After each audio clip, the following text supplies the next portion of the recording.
السلام عليكم ورحمة الله تعالى وبركاته. مرحبا بالجميع وتحية إليكم من جديد. برنامج اليوم هو برنامج مهم موجه خاصة إلى الإخوة والأخوات الفائزين بالقرعة الأمريكية لسنة 2025. إذن هناك نقاط مهمة سوف نتطرق لها في البرنامج، ولا بأس إن استفدتم من البرنامج أن تقوموا بمشاركته مع الأصدقاء والأحبة، هذا كله لكي تعم الفائدة. ولا تنسوا أن تشتركوا في القناة.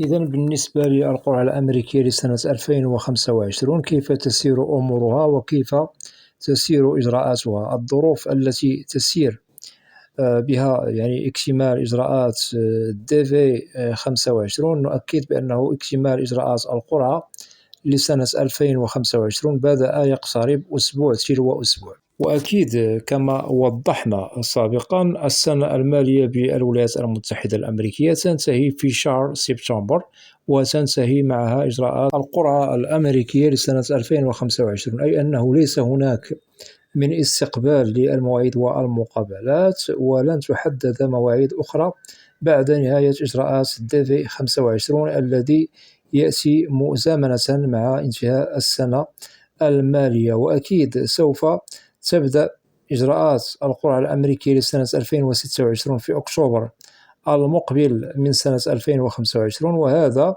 بعد نهاية استقبال فائزو DV 25 بالتاريخ المحدد لنهاية إجراءات القرعة الأمريكية لسنة 2025، وأكدنا في شهر سبتمبر المقبل من سنة 2025.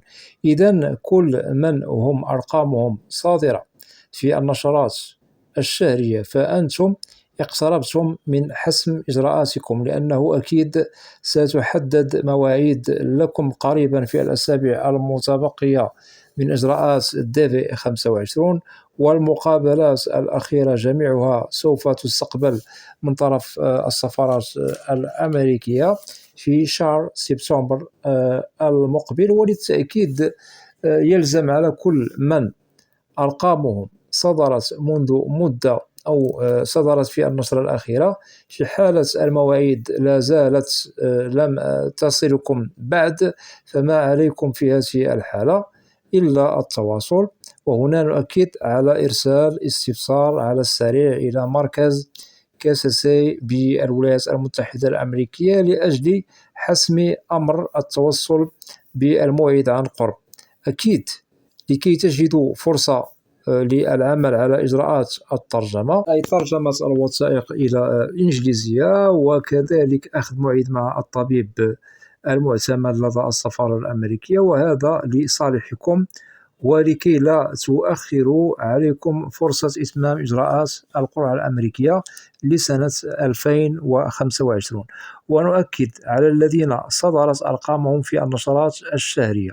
أما الذين أرقامهم لم تصدر في النشرات فالأمل للتوصل بالموعد ضاع، وما عليكم إلا تقبل الأمر كيفما هو. ونؤكد كذلك ليس كل من صدرت أرقامهم في النشرات سوف يتحصل على الموعد. البعض منكم من سوف يحالفهم الحظ للحصول على موعد للمقابلة، بحكم أن إجراءات القرعة الأمريكية لسنة 2025 هي مرهونة بالوقت المحسوب من بداية تاريخ استقبال المواعيد في شهر أكتوبر من سنة 2024، أي السنة الماضية، وأكيد مرهون في الوقت الذي تنتهي فيه نهاية إجراءات استقبال المواعيد والمقابلات التي أكدنا ووضحنا تنتهي في شهر سبتمبر المقبل من سنة 2025.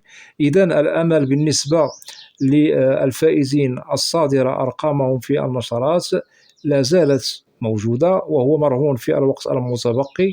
فقط ننصح كذلك بالدخول لموقع نتائج الفوز لمعرفة هل توصلتم برسالة الموعد بنعم أو لا، لأن رسالة الموعد لا تأتي عبر الإيميل الخاص بكم، بل تتوصل بها عبر الموقع الذي وجدتم فيه نتائج الفوز السابق. هذا للنصيحة، ولكي تعرفوا هل رسالة الموعد المتعلقة بالمقابلة موجودة في الموقع، أي موقع نتائج الفوز بنعم أو لا، وهذا لكي تغتنموا الوقت المتبقي ما قبل المقابلة بالسفارة الأمريكية، أي ما بعد يعني التوصل بالموعد.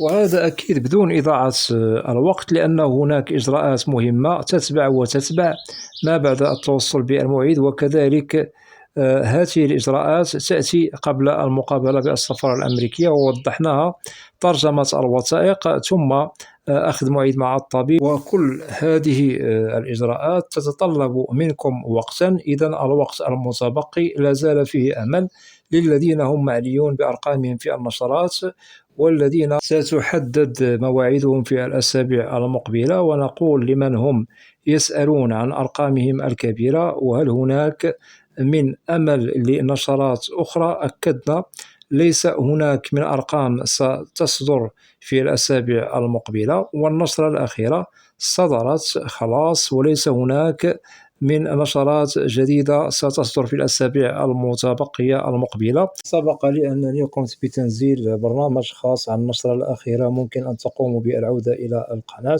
وسوف تجدوا فعلا بأننا قمنا بشرح مفصل عن الأرقام التي صدرت والمعنية إن شاء الله بتحديد مقابلاتها في الأسابيع المقبلة. أتمنى أن تكون هذه النقاط واضحة. وللتأكيد، الأغلبية من فائزو القرعة الأمريكية لسنة 2025 حصلوا أو تحصلوا على الفيزا، إلا البعض منهم من رفضت لهم التأشيرة بأسباب مختلفة. أما عن الذين انتقلوا إلى إجراء إداري يوم المقابلة، كذلك هناك القليل منهم فقط رفضت لهم الفيزا، والأغلبية منهم أي الذين انتقلوا إلى إجراء إداري يوم المقابلة، رغم أنهم انتقلوا لهذا الإجراء، تحصلوا في الأخير على الفيزا. إذن الإحصاءات والمؤشرات لأعداد الفيز التي منحت لفائزو الديفي 25 يوضح بأنه أغلبية الفائزين حصلوا على الفيزا بسلام، وهم حاليا بالولايات المتحدة الأمريكية. وهناك نقاط مهمة سوف نتطرق فيها عبر القناة إلى كل ما يتعلق بالقرعة العشوائية الأمريكية لسنة 2025، نوضح فيها كل ما هو مهم، نسلط فيه الضوء على الفئة من الفائزين الذين لم يحالفهم الحظ لإكمال الإجراءات إلى الأخير، أي القرعة الأمريكية لسنة 2025، سواء من رفضت لهم التأشيرة يوم المقابلة بسبب من الأسباب، وكذلك الذين لم يصلوا إلى الحصول على موعد للمقابلة إلى الأخير، وكذلك الفئة من الذين قدموا على القرعة العشوائية الأمريكية ولم يفوزوا بها أصلا. إذن كل هذه الفئات الثلاث سنوضح لهم نقاط مهمة ممكن أن يشتغلوا عليها مستقبلا، يصلح فيها ما قد سبق في الإجراءات التي مروا بها، لكي يعيدوا الكرة من جديد للتقديم على القرعة الأمريكية، أو إصلاح كل ما تسبب في رفض الفيزا لهم، إلى غير ذلك من النقاط المهمة التي سوف نتطرق لها. أكيد سوف نعطيكم يعني النصيحة، ثم سوف نوضح لكم إجراءات ممكن أن تشتغلوا عليها لكي تمر أموركم مستقبلا بسلام.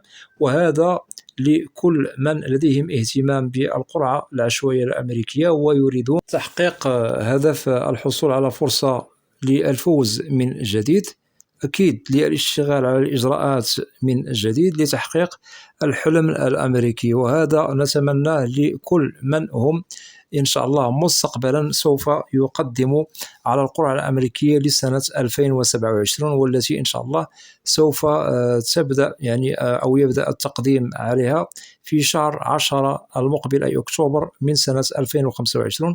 وأكيد كل من سوف يقدم في شهر أكتوبر من سنة 2025 فهو محسوب على الذين هم مقدمون على القرعة الأمريكية لسنة 2027. وإن شاء الله سوف أتطرق إلى هذه النقاط مستقبلا في حلقات، وأتمنى أن تكونوا في الموعد لكي تستفيدوا أكثر وأكثر. إذن وضحنا لكم كل ما هو يعنى بمسار إجراءات الموعد والمقابلات، وهل هناك من أمل للمواعيد والمقابلات في الأسابيع المقبلة. إذن أكدنا ووضحنا لكم كل ما هو مطروح من طرفكم، وإن شاء الله سوف أتابع معكم الإجراءات إلى الأخير إلى أن نصل إلى نهاية إجراءات القرعة الأمريكية لسنة 2025 في شهر سبتمبر المقبل، متمنيا للجميع التوفيق. وأتمنى من الإخوة والأخوات الذين لا زالوا لم يشتركوا في القناة أدعوكم للاشتراك في القناة